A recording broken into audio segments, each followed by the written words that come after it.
The first prediction for today's NBA games is for the game between the Washington Wizards and the Toronto Raptors. I'm looking at this matchup like a classic bad team versus red-hot team spot, and the line reflects that. Toronto is rolling right now, sitting near the top of the East and playing with real purpose. They're defending hard on the perimeter, getting out in transition, and their core guys have settled into clean, defined roles. When a team is this connected on both ends, laying a price isn't crazy. But here's the thing. The spread is monster-sized, and that changes the math for me. Washington is ugly in the standings, no doubt, and their defense has been a revolving door. They give up too many easy buckets, especially when teams push pace. If Toronto gets downhill early, it can feel like an avalanche. That's the risk. Still, I'm not handicapping Washington to win. I'm handicapping them to compete enough to cover. And I've seen a couple of signs that matter for a number this high. Even in their recent losses, the Wizards have flashed some fight after halftime.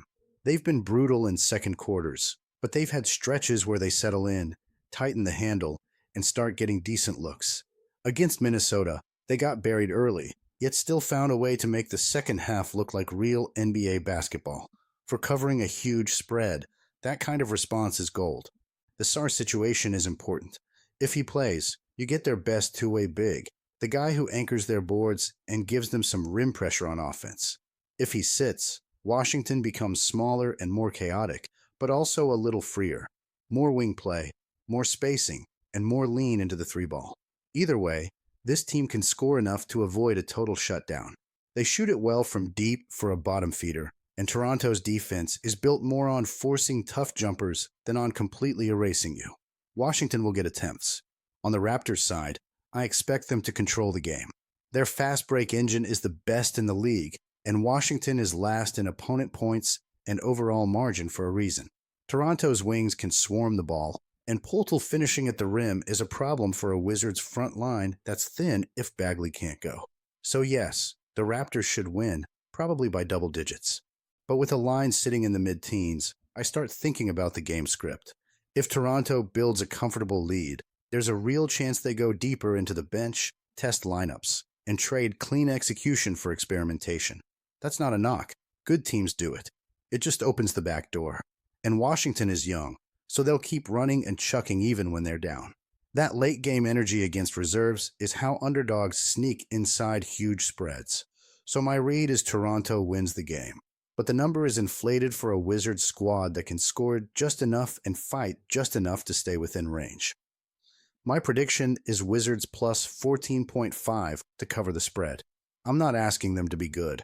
I'm asking them to be stubborn for 48 minutes, and I think they do that tonight. Today's second prediction is for the game between the Minnesota Timberwolves and Phoenix Suns. When I look at this matchup between the Suns and the Timberwolves, I see a game that's going to demand poise, shot-making, and the kind of late-game maturity both teams have been flashing over the past couple of weeks. Minnesota's been rolling, no question. They've stacked wins, they've tightened up their half-court sets, and they're playing with the swagger of a group that knows exactly where their bread is buttered.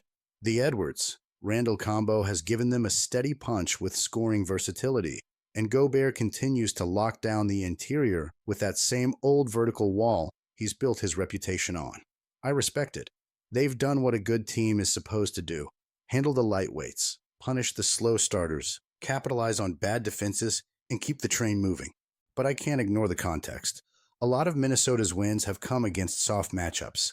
They've been feasting on teams still searching for direction, and when they've run into real resistance, New York, Denver, the Lakers, they've looked a little different. Not bad, but more human, more breakably. On the road, even though they've handled business in spots, they haven't consistently put away teams they should have buried. And that matters when you walk into Phoenix and the building starts humming early. Those long rebounds bounce differently. Those rims feel firmer, and that crowd can swing momentum in a heartbeat. Now Phoenix, this group has flipped its narrative. They went through that rough patch earlier, but something clicked once they tightened their rotation and leaned into their strengths. Booker is back to carving defenses apart with a smooth in-and-out rhythm. He's seeing doubles early, but still orchestrating at a high level. Dillon Brooks has brought that bruiser mentality on both ends, and even though they're shorthanded without Grayson Allen, the Suns have found ways to keep their spacing intact and move the ball with purpose. What I really like is their physicality on the glass. When they get those second chance possessions, it opens up tempo, and tempo is where Phoenix really hurts you. You look at their last stretch, wins over Dallas, Indiana, New Orleans, and that comfortable performance in Portland. They're not just beating teams, they're dictating terms. And in their building, they've been one of the most reliable home teams in the conference. The energy pops, the ball moves faster, and the defensive rotations look sharper. Even with guys missing time, they've responded like a veteran group that's tired of being counted out. One thing that stands out to me is the scoring rhythm. Both teams can fill it up, but Phoenix's shot profile at home is just cleaner. Fewer wasted possessions, fewer bailout shots, more drives that put pressure on the interior. Minnesota relies heavily on tough makes from Edwards and Randall, and when you're playing on the road, those tough makes get tougher. The Suns, on the other hand, generate more catch-and-shoot rhythm looks, and that usually travels better across the four quarters. Defensively, Phoenix isn't perfect, but they win the moments that swing games. They force turnovers in bunches, and they run off them with purpose. Minnesota's turnover numbers aren't awful, but they do get loose with the ball when forced into faster tempo or late clock situations. That's where Phoenix eats, and I think they'll eat again tonight. This game is going to be tight, physical, and full of runs, but when I break down everything, momentum, matchup flow, home court energy, and the way Phoenix has been handling business lately, I can't get away from what feels like the sharper side here. My prediction, I'm riding with Phoenix to cover the 3.5.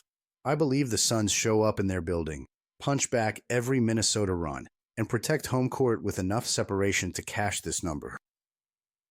The third prediction for today is for the game between the Nuggets and the Rockets. When I look at this matchup, I see one of those early season battles that feels like a measuring stick for both sides.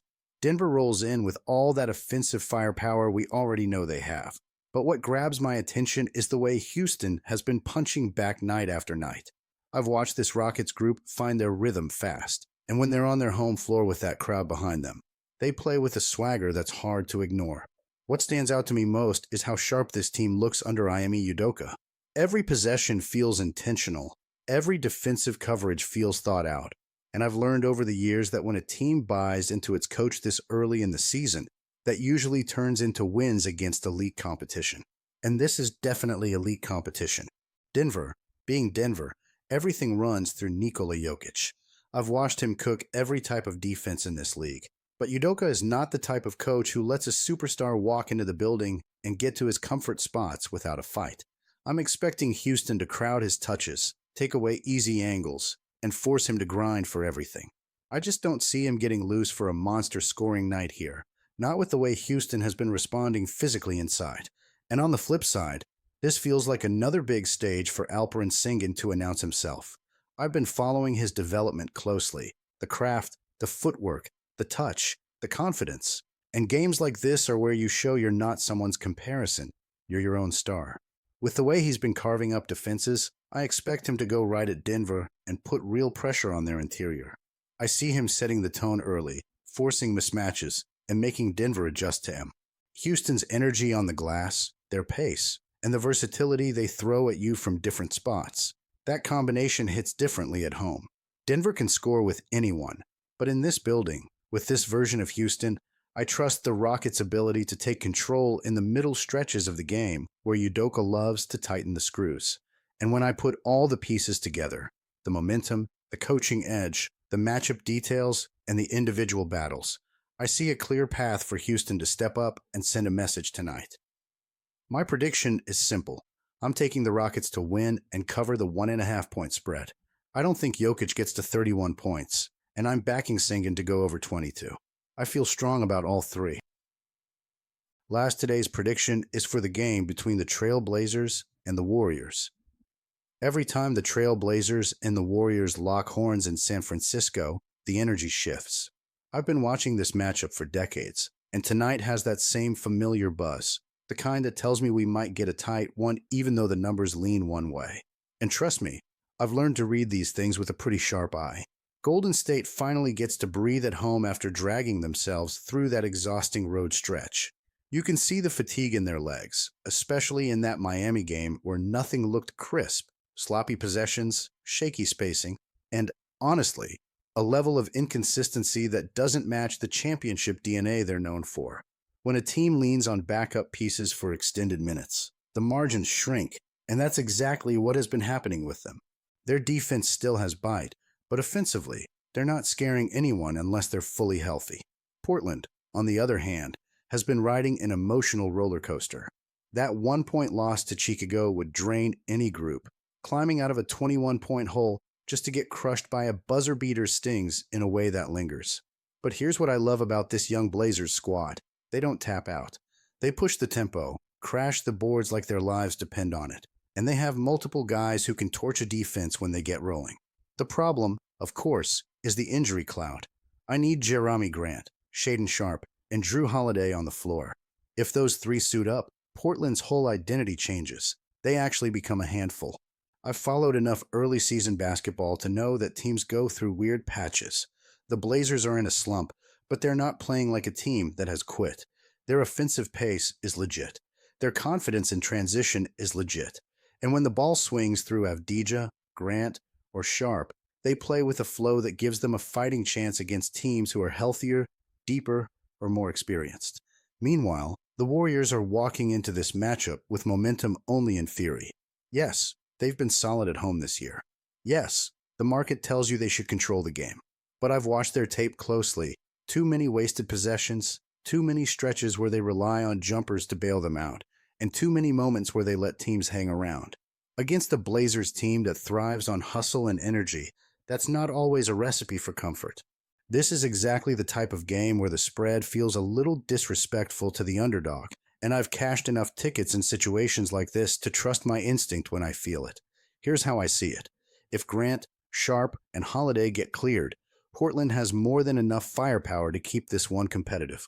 Their offensive rhythm can match Golden State's pace, and their ability to generate second-chance looks will matter a lot, especially against a Warriors team that's been giving up too many long rebounds. I'm not saying the Blazers win outright, though if those key guys suit up, it wouldn't shock me at all. But 8.5 points? With this Warriors version? With this Portland hustle? I know exactly where I'm putting my money.